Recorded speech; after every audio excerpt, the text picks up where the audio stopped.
The Beat Poets are dead. Keanu took them to the top of the hill and dug graves for them, and the music was really helping me tell this story of dead people. It's like... It's gotten really stark otherwise. Yeah, I did stop it just when you were talking about burying the Beat Poets. I'm legit sad that they died. It's really sad. We all went up to the top of the hill. Keanu dug them 4 graves. Bill found the best hill from the lookout in the watchtower. Yeah, we've buried other people on this hill in the past. Mm-hmm. There's like a number of pet graves. Mm-hmm. Who died? The Beat Poets are dead. The Beat Poets. Things have I started with the sentence, things have changed on the ranch. And I made a bold joke. And neither of you are happy with this development. No, I liked the Beat Poets. Can I bring them back to life but reference them as dead? Sort of, sometimes, moving forward? Okay. Well, maybe this is like a future. In the future, they are dead. Cut to the death of the Beat Poets. Flashback to the life of the Beat Poets because you love them.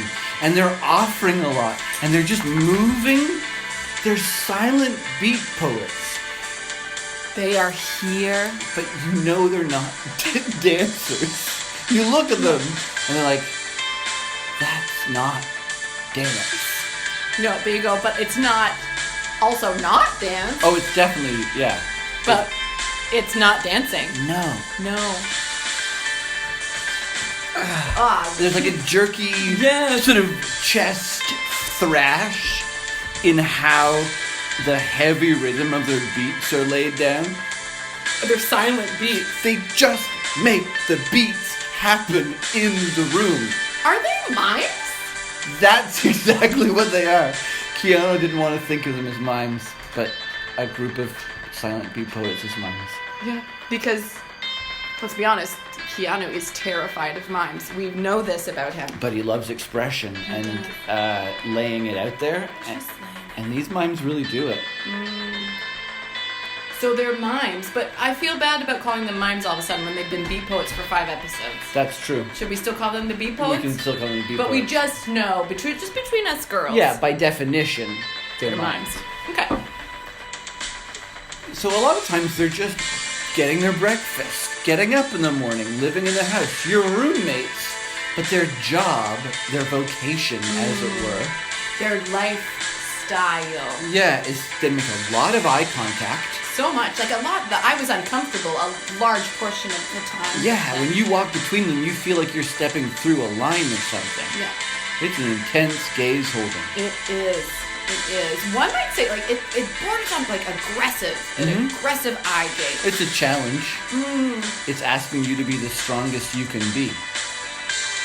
Yeah, I did feel like I was being recruited into the army, so that makes sense. Yeah. You felt like a sense of cohesion and your own ability and strength. Now that makes a lot more sense. Do we keep this background music going? I mean, we can. It changes the tone. We can stop this. Let's stop, recap what we've ridiculously established, and move forward. Well, we're not going to abruptly stop. We're just going to do a fade out, and by fade out, I'm going to move my phone slowly away from your phone. I'm going to take a deep breath. That always is helpful in the Keanews. Yes, it is. That was a solid exhale. Yeah, I really had to force my way out through it fully because I wanted to shudder at the top and then hold my breath. Yeah, you have to make sure you imagine you're breathing through a straw at the end. Yes. Good. Yeah. So now a lot has happened in the last few minutes. But we have no chronology for those things. No, and we won't because this is like one of those indie films where you will not know until the very end. Retroactively, it all click into place. Yeah, is Pulp Fiction like that? I've never seen Pulp Fiction, but everyone says that. Is that how that works? It's sort of, We don't need to recap Pulp Fiction. No, not the other heroes, the other guy, usual suspects. I don't know that one either. Movie is like that, where all of a sudden... John Travolta in that one too? No, that's... Grease. I knew it. No. Okay. Right. Getting back to what's happening. Where are you? Where am I? Well, Where is Keanu? That's all we need to know. Presently or in the future that we just flashed to? Very bleak future. Yeah. People will die. Oh, that's the idea. Keanews was pondering the question that the expression "we're all in this together" carries like a positive collectiveness to it, but also implies that we're in the middle of something bad. The this of "we're all in this together" what is that? Stupid. Well, first of all, it's dumb. Yeah. It's heavy. I hate it. We're quarantining. We're separate. We're following a lot of rules. I'm mad. I have a lot of gas recently. I have no reins on my sleep schedule. Certain times of the day, I'm like, I have to go to sleep now. Yeah. Yeah. Yeah, I'm just a low-level grumpy, like, forever. Yeah. Yeah. And mildly hungry at all times. I can always be eating, and I have 2 or 3 hours of forced politeness in me at any given time. And you do disperse it throughout the day very effectively. Thank you. I really appreciate that. Yeah, you disperse it very, very effectively. Yeah, so we're talking really about ourselves. Yeah, this is not about Keanews. This is not about us on the ranch. We got to put ourselves back in the ranch. Okay. Do you know what? I think that we got too built up. There's a canyon! Keanews stands in front of a canyon. He feels the wind in his face. There's like a faint, rivery smell rising from the canyon. On the edge of the sort of deserty wind that he stands his back to. When who comes along? A 7-year-old on a tricycle. Followed by Ethan Hawke. Oh, yeah. Yeah. Ethan Hawke. He's there. He's following the 7-year-old kid. They're both in the same kind of place. Mm-hmm. They've been being really good role models and leaders and holding a bunch of people together and making space for people to be comfortable through this hard time. Yeah. And they know they have, quote unquote, been taking care of themselves, but they don't feel like they're being taken care of. Oof. Yeah. Oof. They're doing the things, it's not falling in. No, it's not. No, so they just took some alone time and they bumped into each other. Oh, hi! Hey.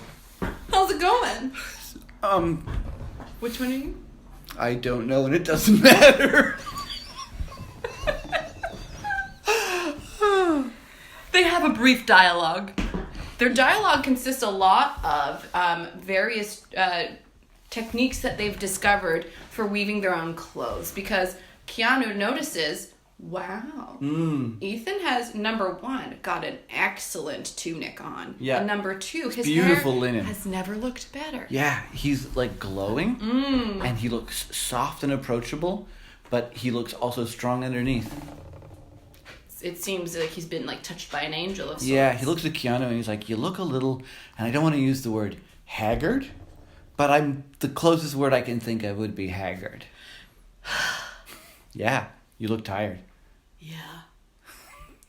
I haven't done a successful quarantine haircut yet either. You clearly have, Ethan Hawke. Yeah, I just let it go, and my barber was so good. What he'd layered in originally worked through all the phases. What? Yeah. You didn't cut your own hair? No. God. It grew into this. It became this. Yeah, I just let it be what it was. There was a mid sort of period in this haircut where I looked like the mix between a page boy and like the third banana in a sci-fi girl trio sort of like fighter punk thing. It was very awkward. It's hard to get through that bit because you're tempted to take the scissors to it, but you didn't. Yeah, no, I You just fought sat the with urge. it. Wow. Why do you look so tired?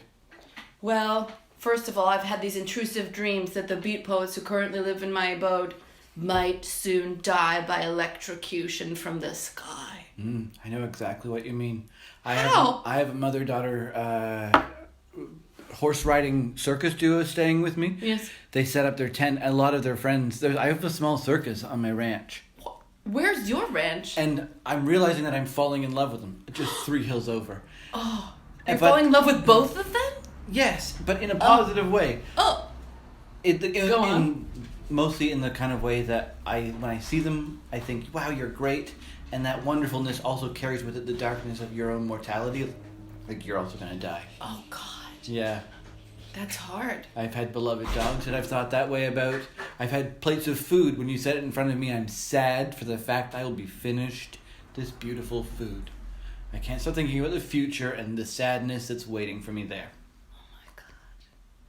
How is it that you look so good and yet are so bleakly sad on the inside? I'm doing the Wim Hof breathing techniques every morning, and I put myself in an ice bath. It braces me, and I can stand up to the sadness. Wow. You're looking at a sad man, Keanu. Wow. And yet you laugh through it like a brave, angelic soul. Might I caress your face with the back of my hand? I'd really appreciate it if you touched my face. Wait. Social distancing. I shall do it from 2 meters away, but actually I have my arm grabber things with the. That looks a little aggressive. What's going on here? Don't worry, it's hot oatmeal inside these leather articulated hands. Did you make these gloves? I did. Huh, these are beautiful. Thank you. Oh, they're very soft. They look just like my hands and feel like them, don't they? Oh my God. Yes. Can I have a pair of these to touch other people with? Of course, as long as you do the same thing as you would do with your normal hands, you do have to wash them. Okay. They are not made of antibacterial. Right, if I touch your face and then I touch somebody else's face. They'll have my face germs. Right, it's keeping me safe, but I have to think about other people in this process. That's what quarantine's been all about, Ethan Hawke. What do you think it's been about all this time? Oh no, I was just reiterating a true fact that I agree with you. Yes, I should wash these gloves. Oh, I'm sorry, I misread the information. Yeah, no, I'm so sorry. I really thought that you were just figuring that out now. No, I was just on board agreeing with you, and you turned it into me being wrong. I'm so Clever word judo. Don't do that to me. Oh, I'm so sorry, Ethan Hawke. Keanu, I respect you. Thank you. But sometimes you're a bit of an arsehole. But I mean that as a friend to a friend. I hope that's how you take that. I didn't, but now I'll try to. Thanks. It looks like you might need to get back to those 2 people you love so deeply. I'm not going to leave having just said that thing to you. I have to sit through this awkwardness really big for of us you. to feel like friends again. Okay, what should we do in order to get to that point? I'm going to apologize and tell you that I'm a sad, tired person right now. But you look phenomenal. I also know that I'm my best self at this moment. Yeah. I have discovered what's important to me and the things that hold me up through difficulty. And it's like, what can I rest on? What do I believe in? Who am I? And at that moment, Ethan Hawke's arms went straight out beside him. Yeah, he had this cracking sound up the middle of his back. His head sort of twitched a little bit. Keanu felt the release, and he himself stretched up. And 2 giant eagles came and landed on Ethan Hawke's arms and lifted him off the floor. It was a really powerful moment. To this day, no one knows where Ethan Hawke is. He's gone. He's gone. People have tried to transcend the way he did. People are still working on it, I guess. You can. Nobody's gotten picked up by eagles. Literally no one. Hawks.